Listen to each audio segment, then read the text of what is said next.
Salut YouTube, on se retrouve pour une nouvelle vidéo. Je l'ai recommencé pas mal de fois cette vidéo, à vrai dire.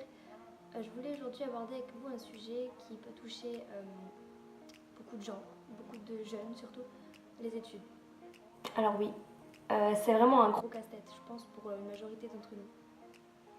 C'est ce moment où on est en terminale et où les profs nous mettent la pression H24 pour savoir qu'est-ce qu'on va faire dans les mois qui suivent, qu'est-ce quelle voie on veut suivre, quel métier on veut faire plus tard.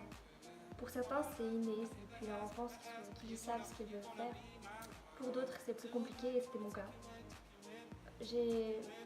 Actuellement, je ne sais toujours pas vraiment ce que je veux faire.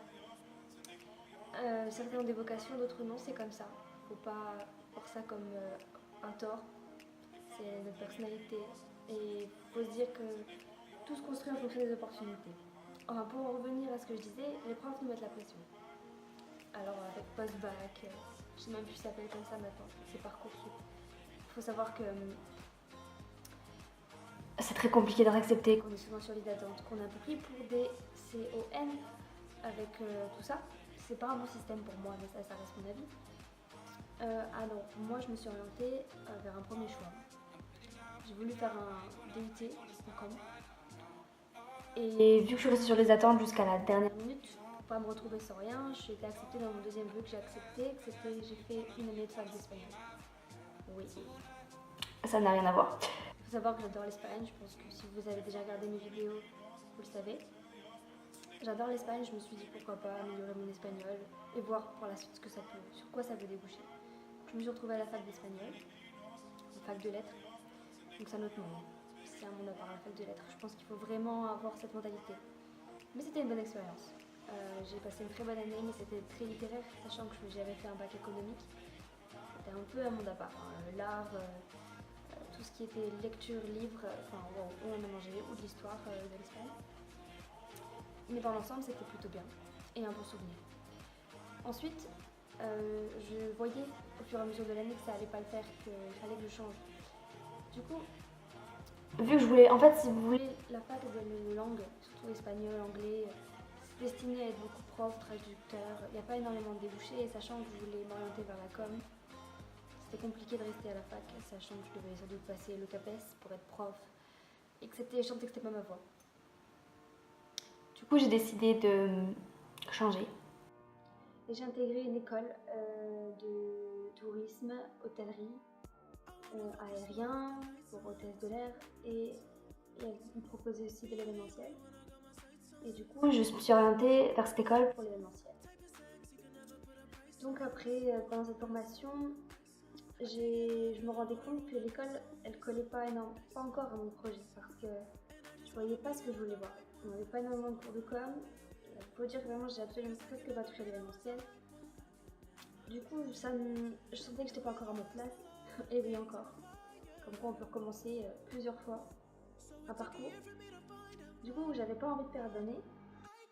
Et jusqu'à là, j'avais réussi à me débrouiller pour pas perdre d'année et recommencer une formation complète. Donc j'ai trouvé une formation en un an pour avoir un bac plus 3, un titre reconnu. Et je me suis orientée donc, vers une formation chef de projet événementiel. Je trouvais que ça collait plutôt pas mal, que là au moins j'allais voir de la com, de l'événementiel, un peu tout ce que je voulais voir depuis le début en fait, et que j'ai pas pu voir. Et du coup, je devais faire cette formation donc, avec un stage ou une alternance.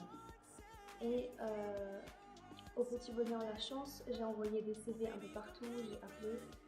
Très compliqué. Je pense que maintenant, tous les jeunes qui sont passés par là le savent. C'est compliqué de trouver une entreprise qui prend, qui rémunère. Ça. Moi, j'ai vraiment eu un coup de chance parce que j'ai passé énormément d'entretiens. J'ai appelé, j'ai envoyé des CV beaucoup sans réponse. Et puis j'ai insisté avec une agence et j'ai réussi à être prise en alternance, petit bonheur à la chance, dans une agence très bien au Luxembourg. Donc maintenant j'ai un peu une vie transfrontalière, c'est-à-dire que je prends le train matin et soir pour aller au Luxembourg, sachant que je suis à Metz. C'est assez compliqué, les trains, je pense que personne n'est sans savoir que c'est pas très bien organisé, qu'il y en a souvent des supprimés ou des retardés. C'est un autre mode de vie que j'avais jamais connu, mais c'est une bonne expérience, c'est fatigant. Mais je pense que ça restera quelque chose de très constructif. Donc voilà, aujourd'hui je suis en adresse événementielle, je touche à ce que je voulais faire, je vois enfin réellement ce que je voulais faire. Mais voilà, je sais pas encore où je vais me retrouver d'ici un an, si je travaillerai, si je vais m'orienter sur un master. Ça c'est vraiment, je laisse, maintenant je me prends plus la tête et je laisse faire les opportunités. J'espère que cette vidéo va aider certains d'entre vous à avancer, à comprendre des choses, à vous rendre compte que vous n'étiez pas les seuls à pas savoir où aller. Voilà, on est tous dans le même pétrin, que ce soit clair. Et il n'y a pas de souci, vous finirez. Tout le monde finit par trouver quelque chose. Et quelque chose qui plaît en général, c'est mieux. Faites surtout quelque chose qui vous plaît. C'est le message que vous voulez faire passer aujourd'hui.